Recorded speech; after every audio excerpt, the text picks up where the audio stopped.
우리 출애굽기 34장 1절에서 9절 말씀입니다. 여호와께서 모세에게 이르시되 너는 돌판 둘을 처음 것과 같이 다듬어 만들라.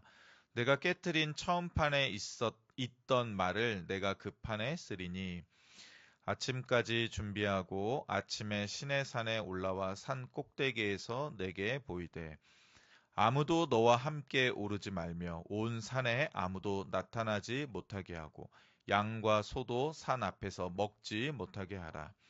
모세가 돌판 둘을 처음 것과 같이 깎아 만들고 아침에 일찍이 일어나 그 두 돌판을 손에 들고 여호와의 명령대로 시내산에 올라가니 여호와께서 구름 가운데에 강림하사 그와 함께 거기 서서 여호와의 이름을 선포하실세 여호와께서 그의 앞으로 지나시며 선포하시되 여호와라 여호와라 자비롭고 은혜롭고 노하기를 더디하고 인자와 진실이 많은 하나님이라. 인자를 천대까지 베풀며 악과 과실과 죄를 용서하리라. 그러나 벌을 면제하지는 아니하고 아버지의 악행을 자손 3, 4대까지 보응하리라. 모세가 급히 땅에 엎드려 경배하며 함께 읽습니다. 이르되 주여 내가 주께 은총을 입었거든 원하건대 주는 우리와 동행하옵소서. 이는 목이 뻣뻣한 백성이니이다. 우리의 악과 죄를 사하시고 우리를 주의 기업으로 삼으소서. 아멘. 오늘 본문은 출애굽기에 있어서 굉장히 아주 중요한 본문이라고 할 수 있습니다.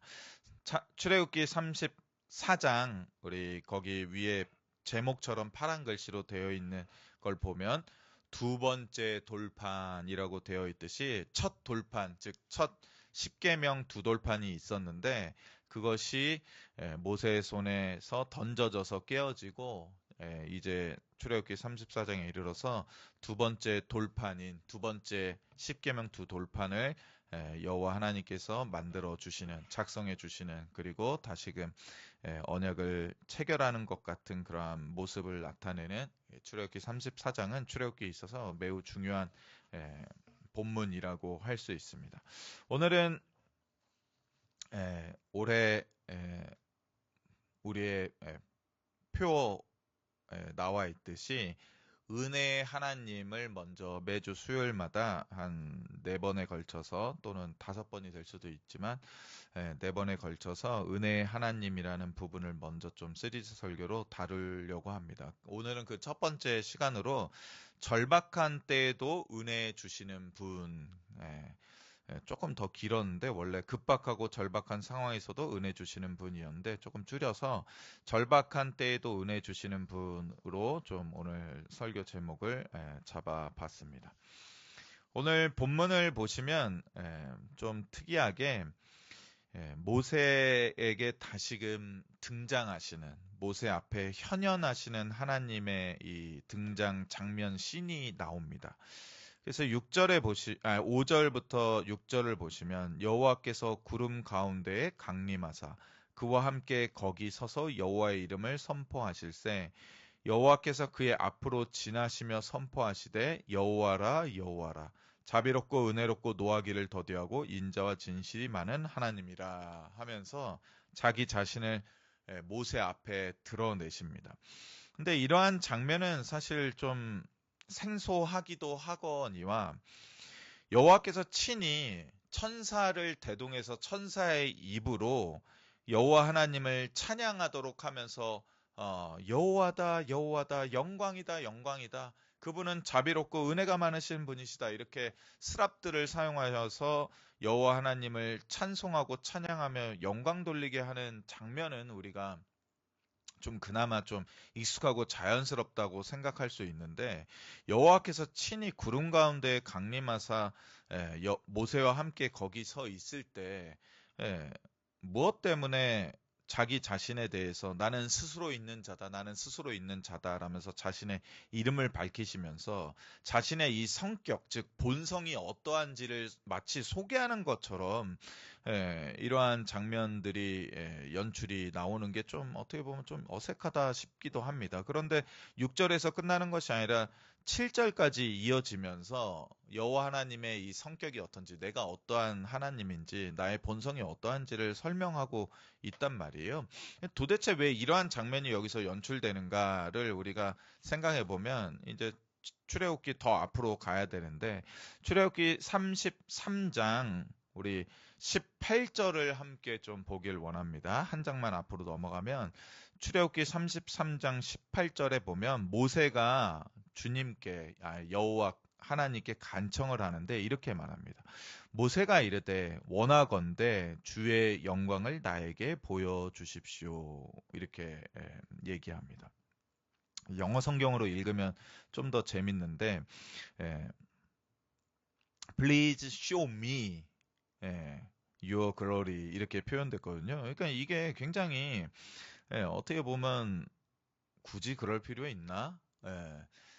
당신의 영광을 나에게 보여주십시오라고 할 때 하나님처럼 이렇게 위대한 분, 이미 영광스러운 분, 그러한 분이 굳이 내가 그럴 필요 있니? 이렇게 대답할 만도 한데 모세가 이렇게 간청하자 바로 이분께서 이 34장에 이르러서 구름 가운데 강림하셨을 때 그 자신의 영광을 모세에게 완전히 보여주시는 장면이 바로 연출되는 것이 오늘 우리가 읽었던 출애굽기 34장 5절에서 6절, 7절의 내용이라는 것입니다. 그렇다면 모세는 왜 여호와의 영광을 드러내 주기를 여호와 하나님께 요청하였는가? 그거에 대해서는 우리가 출애굽의 이야기를 잘 알고 있기 때문에 제가 짧게 한번 설명드리겠습니다. 이스라엘 백성들은 많은 은혜로 애굽에 쏟아진 10가지 재앙 가운데 그 10가지 재앙을 다 하나님의 은혜로 피하고 살아남아서 애굽 사람들과 구별되어서 그 10가지 재앙의 머리털 하나도 다치지 않고 상하지 않고 결국에는 그 10가지 재앙을 끝으로 애굽에서 탈출하게 되는, 그래서 하나님께서 명하신 가나안 땅, 젖과 꿀이 흐르는 땅으로 가게 되는 놀라운 그러한 역사의 산 증인들이었습니다. 그들만큼 이렇게 놀라운 기적과 이적을 맛본 사람들이 어디 있겠습니까? 구원함을 얻을 때 이러한 놀라운 구원의 일들을 경험했다면 정말로 하나님만이, 여호와만이 우리의 하나님이시고, 우리가 그동안 400여 년 동안, 430여 년 동안 애굽에서 수많은 애굽의 신들을 봤지만 그 모든 신들이 여호와 하나님의 10가지 재앙에 싹 다 무너지는 걸 봤으니 애굽이 그동안 섬기던 신, 그리고 애굽 사람들이 신처럼 섬기던 저 바로조차도 절대로 전능자가 될 수 없구나. 그러니 애굽의 신들은 다 가짜였구나. 하나님이 그들을 다 그 가짜 신들을 무너뜨리고 심판하셨구나. 이 정도의 체험을 하고서 그리고 나서 그걸로 끝이 아닙니다. 사실은 11번째 이적이 있죠. 기적이 있습니다. 그것이 바로 홍해가 갈라져 마른 땅이 되어서 그 홍해를 마른 땅으로 건넜던 그 놀라운 역사를 그들이 또 한 번 체험했죠. 그리고 뒤쫓아오던 애굽의 군대를 그 홍해 바다 앞에 물에 수장시키는 것까지 그들이 다 봤단 말입니다. 그러니 이들의 마음속에는 정말로 하나님만이 유일한 신이시구나, 하나님만이 이 일을 하실 수 있구나가 아주 뼈에 사무치도록 새겨져야 할 텐데, 제가 월요일 날 이제 노예 신년 할애회 가서 거기서 좀 젊은 목사님, 제 또래 이제 젊은 목사님을 만나는데 그 목사님 아주 멋지게 개척을 해서 이렇게 사역을 하시는데, 그분이 미국에서 이제 공부를 하셨어요. 근데 알고 보니까 합신의 이제 아버님이 합신 이제 3회 졸업하신 분이시더라고요. 근데 자기는 사실 음악이 너무 좋아서 고등학교 때 이제 그 음악을 미국 가서 배우고 싶어서 이제 고등학교 때 홀로 미국에 유학을 가서 고등학교를 나오고 이제 음악 쪽 그 학부 대학교를 갔는데, 그러다가 이제 신학을 다시 공부하게 됐다고. 그래서 제가 이제 궁금해서 너무 물어봤어요. 왜냐하면 아버지가 이미 합신의 3회 졸업생이시며 대단한 거거든요. 그 어려운 시기에 합신에서 공부를 하시고 목회자가 되었으니까 진작에 자기 아들도 목회자로 키우고 싶은 그런 마음이 뭐 간절한 소원이 있었을 테니까 더 어릴 때부터 아마 목회자가 되라고 했을 텐데 그거를 끝끝내 뿌리치고 미국까지 홀로 유학 온 이 목사님이 어떻게 하다가 다시 목회자의 길을 걷게 됐는지 너무 궁금하잖아요. 그래서 아니 근데 좀 이렇게 목회자의 길로 갈 때 갈등이 없었어요. 뭐 집안에서는 뭐라고 했어요? 이렇게 물어봤더니 이제 고민하면서 얘기했던 게 사실 자기는 음악이 좋아서 미국에 유학을 와서 공부를 했던 건데 미국에 와서 지내는 동안에 홀로 유학 와서 지내는 동안에 심각한 병에 걸리게 됐대요. 근데 병원에 가보니까 이게 정말 희귀병이라 얼마 살지 못한다는 시한부 예, 판정을 받게 되었답니다. 이거 얼마나 천천병력 같은 소리겠어요? 근데 하나님이 놀랍게 그 병을 치료해 주시고 생명을 연장시켜 주셔서 지금은 결혼도 하고 자녀도 낳고 멋지게 지금 이 개척교회를 이끌어가는 그러한 목회자의 길로 가게 된 거라고 얘기해 주시더라고요. 자기가 거기서 그렇게 나을 수 없는 불치의 병으로 시한부 선고를 받았음에도 불구하고 하나님이 낫게 하시고 결국엔 목회자의 길로 자기를 이끄시고 바꾸시는 그 모든 것을 체험하니까 자기는 정말로 하나님이 나를 목회자의 길로 가게 하시려고 그러셨구나를 의심할 수 없는 상황이 되어서 지금도 그러한 확신을 갖고 이 목회의 길을 어렵지만 가고 있다고 얘기하더라고요. 그러면서 본인이 원래 성격이 의심이 많은 성격이래요. 그래서 정말 이게 맞나를 항상 의심하고 되물어보고 되짚어보고 생각하는 성격이어서 그 정도의 일이 아니었으면 자기는 아마 목회하면서도 계속 의심하고 포기했을지도 모른다. 그렇게 말하더라고요. 그러니 이 목사님이 겪은 이 일이 너무나 크니 정말로 하나님이 나를 목회자로 쓰시고자 이렇게 부르시고 미국에도 보내시고 미국에서 신학교 다 나오게 하시고 다시 그럼에도 불구하고 십몇 년을 미국에서 살고 삶의 터전을 다 이루었음에도 다시 한국으로 보내사 한국에서 다시금 한국교회를 섬기고 또 합신의 편목과정 그 목회대학원 과정이 있거든요. 그 4학기 하면 합신에 소속된 노예에 소속해서 이제 합신 목사님이 될 수 있는데 그 모든 과정을 겪고 지금 개척하게 한 거를 이걸 부정할 수가 없다고 얘기하시더라고요. 그렇다면 이분조차도 이런데 그렇다면 이스라엘 백성은 더욱더 자신들이 하나님의 백성임을 의심할 수 없죠. 그들의 조상은 당연히 아브라함이기도 하거니와 그들이 출애굽하면서 겪은 이 수많은 이적들로 인하여서 정말로 여호와 하나님만이 참 신이구나를 그 어떤 상황에서도 부정할 수가 없는 것입니다. 그런데 출애굽기 32장에 이르자 그들은 어떻게 됩니까? 하나님께서 모세에게 이스라엘에게 앞으로 행할 이러한 신앙의 일들, 그러한 어떤 율법의 제사 제도들, 이러한 성막을 만드는 일들, 그러한 것을 산에 올라가서 40일 동안 모세에게 알려주시는 그동안 그 40일을 견디지 못하고 이 모세가 왜 산에서 내려오지 않지? 뭐 하고 있는 거지? 도저히 알 수가 없네. 그렇게 서로 떠들면서 갈등하고 서로 이 일이 어찌 된 건지 알 수 없자 그들이 어떻게 합니까?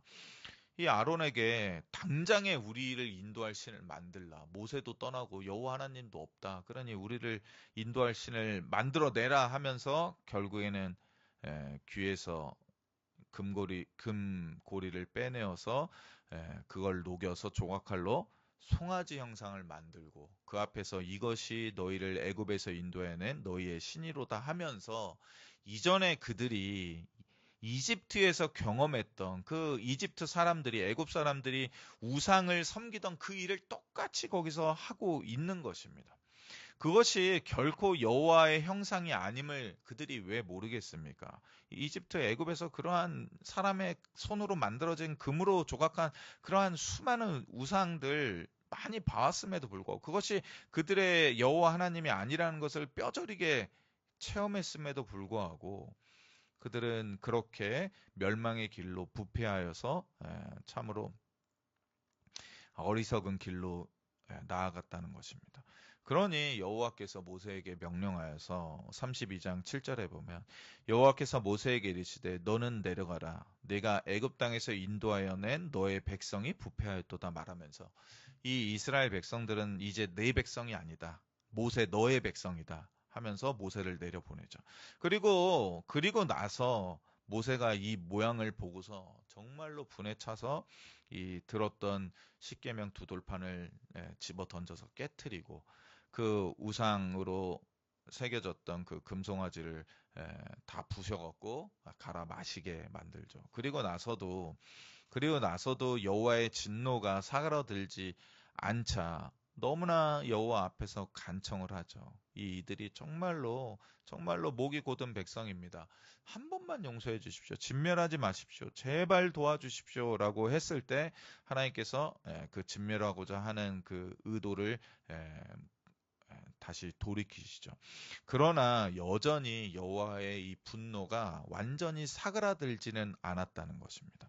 그래서 여호와 하나님께서 출애굽기 33장에 이르면 이렇게 말씀하시거든요. 여호와께서 모세에게 이르시되 너는 내가 애굽 땅에서 인도하여 낸 백성과 함께 여기를 떠나 내가 아브라함과 이삭과 야곱에게 맹세하여 내 자손에게 주기로 한 그 땅으로 올라가라 이렇게 말씀하십니다. 근데 이때까지도 여전히 나의 백성, 내가 인도한 백성이라고 하지 않고 모세 네가 인도한 백성이다. 너의 백성이다. 너의 자손에게 주기로 한 땅이다. 그렇게 지칭하십니다.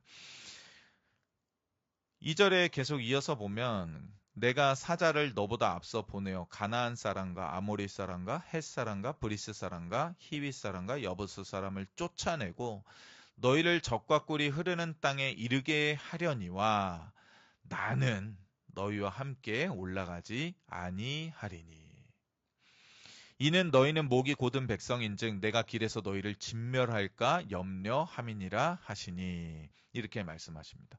그러니 하나님께서 그래 모세 보고 내가 참는다. 다 진멸하지 않겠다. 그 우상 숭배에 참여했던 모든 백성을 다 죽이지 않겠다. 그리고 그래 약속했던 대로 그래 그러면 모세와 함께 모세 너가 이끌었던 백성들 그 가나안 땅에 올라가도록 내가 그러면 앞서서 다 준비해 놓게. 아유 빨리 가버려. 그렇게 말씀하는 겁니다. 그러나 나는 함께 가지 않겠다.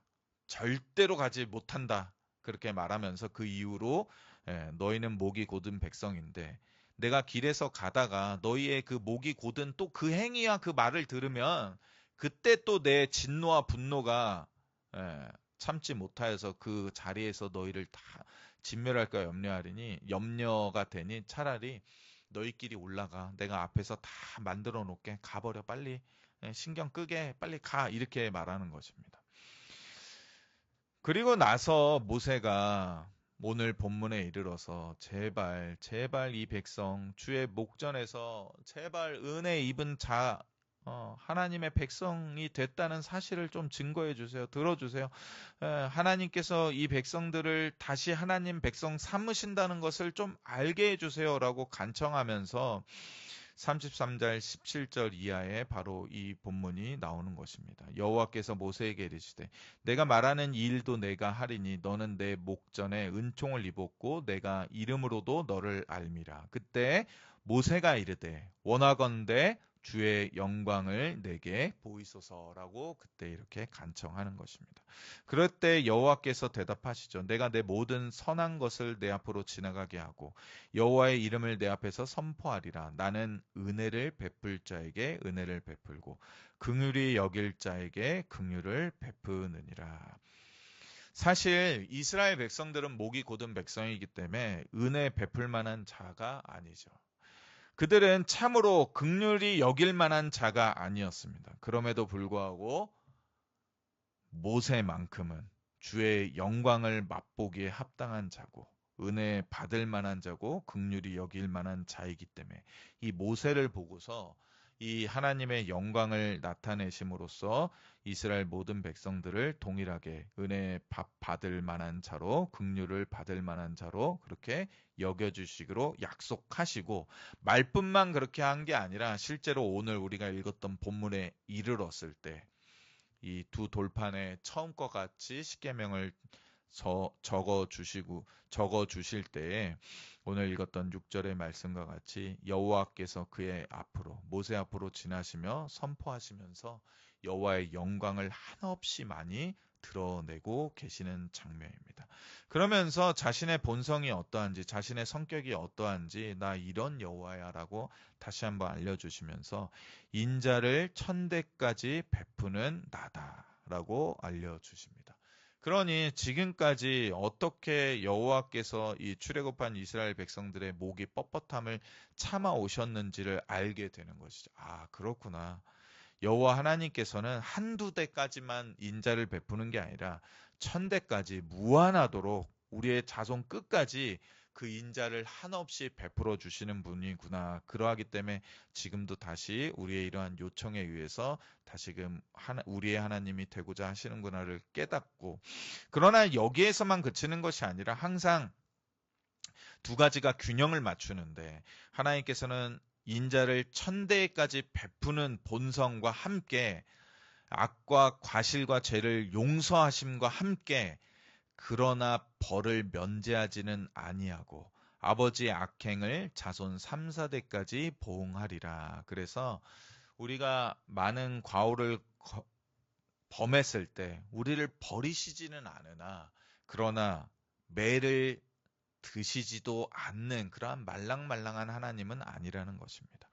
결코 우리의 죄악 때문에 우리를 버리시지는 않았겠지만 택한 자를 위하여 인자를 천대까지 베풀며 악과 가시를 끊임없이 용서하시는 하나님이시지만 다른 한편으로는 마땅히 잘못을 한 자에게, 잘못을 한 아들을 자녀에게 매를 들어 그 죄악 가운데 다시금 그 죄악에 빠지지 아니하도록 그 자녀를 대우하시는 분이라는 사실 또한 우리가 알게 되죠. 그리고 이러한 여호와 하나님의 본성을 모세가 깨닫자, 다시금 깨닫자 급히 땅에 엎드려 경배할 수밖에 없었다는 것입니다. 이것이 우리에게 있어서 굉장히 중요합니다. 모세는 여호와 하나님의 이 본성, 저는 좀 성깔 또는 성격이라고 좀 얘기하면 좀 좋을 것 같아요. 그게 좀 더 와닿지 않을까? 아, 그렇지. 여호와 하나님의 성깔이 저런 분이셨지 라고 알게 됐을 때, 아유, 나는 그런 보스는 못 모셔. 나는 저런 것은 못 참어. 아, 이런 부분은 너무 좋은데 우리 회사의 이러한 상사 또는 대표가 이 성격은 너무 좋은데 이쪽에 있는 다른 성격은 나 그건 못 참겠어. 나는 이 회사 때려칠 거야. 예, 현대인들 뭐 많이 이러잖아요. 그런데 모세는 인자를 천대까지 베풀며 악과 가시를 무한히 용서하시는 하나님 너무 좋다. 이런 하나님 믿고 은혜 받아야지 하면서 그러나 나는 벌을 면제하지 아니하고 아버지의 악행을 자손 3, 4대까지 보응하려. 이거 뭡니까? 예, 아들과 손주와 증손주까지 그 벌에 대한 책임을 물으시겠다는데 이건 너무한 거 아니에요?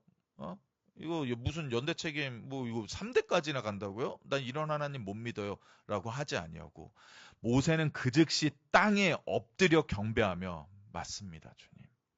주님은 인자를 천대까지 베푸시는 분이며 모든 악과 가시를 무한하게 용서하시는 분이지만 당신이 행하는 이 심판, 이 벌은 마땅한 것입니다. 합당한 것입니다.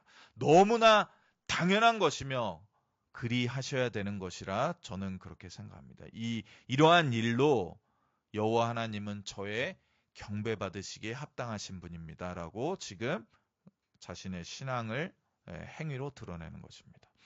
인자를 천대까지 베푸는 것만 우리의 경배받을 대상이 아니라 벌을 면제하지 아니하고 아버지의 악행을 자손 3다대까지 내리시는 그 하나님의 이러한 행위도 우리의 경배받을 만한 것입니다 하는 경외심을 갖고 그 앞에 엎드려 경배하는 이러한 모습을 우리 현대 그리스도인들이 많이 배웠으면 좋겠습니다.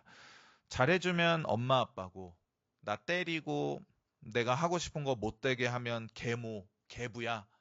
이거는 정말로 어리석은 자녀의 치결인 말인 것이죠. 그리고 나서 모세가 간청하는 바가 바로 9절입니다. 이르되 주여 주님이 그러한 분인 걸 내가 너무나 잘 알고 주님의 그러한 성격, 그 본성은 우리로 하여금 경외심을 일으키며 나의 경배와 찬양의 대상이 되는 것인데 그러할지라도 내가 주께 은총을, 은혜를 입었거든 원하건대 주는 우리를 버리지 마시고 우리와 동행하여 주십시오라고 요청합니다. 모세는 아는 것이죠. 출애굽한 이스라엘에게 있어서 여호와께서 그들과 함께 하시지 않는다면 그들은 결코 존재할 수 없는, 정말 이 땅 가운데 아무것도 아닌, 존재한다 하더라도 아무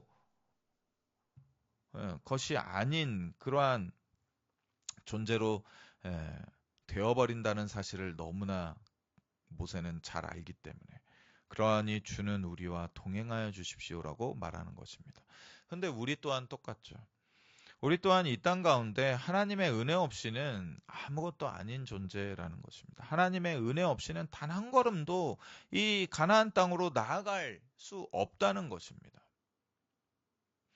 우리를 향한 하나님의 은혜의 회복이 없다면, 은혜의 하나님께서 우리와 오늘도 동행하지 않는다면 우리는 어떠한 복락도 누릴 수 없는 존재입니다. 결국 우리의 평화와 평안과 번영은 은혜의 하나님께서 우리와 날마다 동행하시냐에 달려 있다는 것입니다. 그리고 하나님께서, 이 은혜의 하나님께서 우리에게 은총을 입히사 우리와 함께 하시기만 한다면 이것이 바로 우리의 약속된 것을 이 땅 가운데 온전히 누리도록 하는 놀라운 하나님의 은혜라는 것입니다. 즉 우리에게 필요한 것은 어떠한 물질이 아니라 우리를 향한 하나님의 은혜를 100% 1000% 회복하며 날마다 우리의 삶 가운데 이러한 하나님의 동행을 바라는 것이죠. 이러한 하나님이란 어떠한 하나님입니까? 자비롭고 은혜롭고 노하기를 더디하고 인자와 진실이 많은 하나님. 인자를 천대에까지 베풀며 악과 가실과 죄를 용서하는 하나님. 그리고 또한 벌을 면제하지는 아니하고 아버지의 악행을 자손 3, 4대까지 보응하여서라도 그 자녀들을 믿음의 길과 신앙의 길로 바르게 인도하려 하시는 우리를 지키시고 우리를 날개그늘 아래 모으시고 우리를 자녀처럼 대우하시는 바로 그 하나님이라는 것입니다. 그래서 역대하에도 이렇게 말하고 있습니다. 하나님의 신이 제사장 여호야다의 아들 스가랴를 감동시키심에 저가 백성 앞에 높이 서서 저에게 이르시되 여호와께서 말씀하시기를 너희가 어찌하여 여호와의 명령을 거역하여 스스로 형통치 못하게 하였느냐 하셨나니. 하나님은 우리에게 은혜를 베푸심과 동시에 우리가 불순종할 때 그래도 내가 너한테 그냥 마구잡이로 은혜 계속 한번 줘볼게. 말 안 들어도 나는 너를 사랑하니까 그런 분은 아니시라는 것입니다. 우리가 여호와의 명령을 따르지 아니할 때 우리는 우리의 형통함을 스스로 저버린 것이기 때문에 그에 마땅하게 고통과 고난 당하는 것이죠. 너희가 여호와를 버린 고로 여호와께서도 너희를 버리셨느니라. 이것은 무엇입니까? 그래, 죄 가운데 네가 마음껏 한번 죄를 누려봐. 그리고 네가 어떻게 되는지 내가 한번 지켜보마. 이러한 하나님을 우리가 만나게 될 때 우리는 그 비참함에서 탈출할 길이 없다는 것입니다. 그러나 또한 역대하 30장 9절이 말하고 있는 바와 같이 너희가 만일 여호와께로 돌아오면 너희 형제와 너희 자녀가 사로잡은 자에게서 자비를 입어 다시 이 땅으로 돌아오리라. 너희 하나님 여호와는 은혜로우시고 자비하신지라 너희가 그에게로 돌아오면 그 얼굴을 너희에게서 돌이키지 아니하시리라 하였더라. 우리는 이러한 하나님을 지금 섬기고 있습니다.